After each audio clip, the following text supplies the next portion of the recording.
Karnataka governor Thawar Chand Gehlot గారండి. ఈయన న్యూస్‌లో ఎందుకున్నారంటే, కర్ణాటక అసెంబ్లీ సమావేశాల ప్రారంభోత్సవ స్పీచ్‌లో 2 పేరాలు తిరిగి ఆయనైతే వెనుదిరిగారు.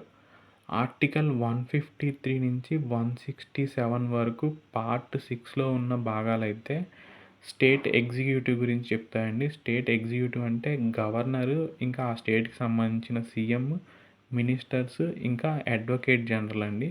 గవర్నర్‌ని వచ్చేసరికి ప్రెసిడెంట్ గారు నియమిస్తారు.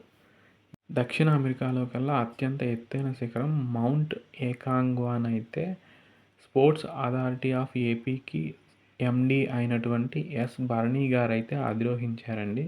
ఇంకా డబ్ల్యూఈఎఫ్ అంటే వరల్డ్ ఎకనామిక్ ఫోరం యొక్క ఎండీ వచ్చేసరికి మరూన్ ఖైరౌజ్ గారండి. వరల్డ్ ఎకనామిక్ ఫోరం యొక్క హెడ్ క్వార్టర్స్ వచ్చేసరికి జెనీవా, స్విట్జర్లాండ్లో ఉంటుంది. ప్రపంచంలో కల్లా ఎత్తైన శిఖరం వచ్చేసరికి మౌంట్ ఎవరెస్ట్ అండి.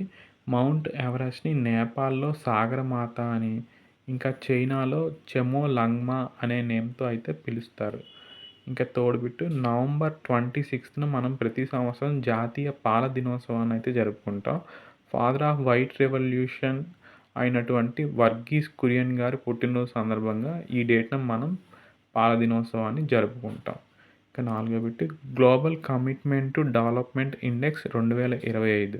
దీన్ని సెంటర్ ఫర్ గ్లోబల్ డెవలప్మెంట్ అనే సంస్థ అయితే ప్రతి సంవత్సరం విడుదల చేస్తుందండి. ఇందులో ఫస్ట్ ప్లేస్లో స్వీడన్, సెకండ్ ప్లేస్లో జర్మనీ, ఇంకా 36థ్ ప్లేస్లో భారత్ అయితే ఉన్నాయి. గాజా పీస్ బోర్డ్ దీన్ని ట్రంప్ గారు దావోస్లో అయితే ప్రారంభించారండి. ఇది మెయిన్గా ఇజ్రాయెల్ మరియు హమాస్ కాల్పుల విరమణకి సంబంధించిన ఒక పీస్ బోర్డ్ అండి.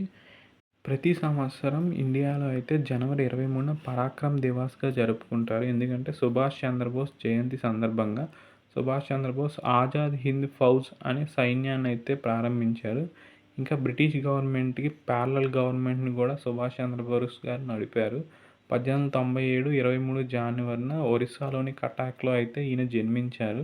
మనం ఈయన జన్మదినం సందర్భంగా 2021 నుండి అయితే పరాక్రమ్ దివాస్‌ని జరుపుకుంటున్నాం ప్రతి సంవత్సరం.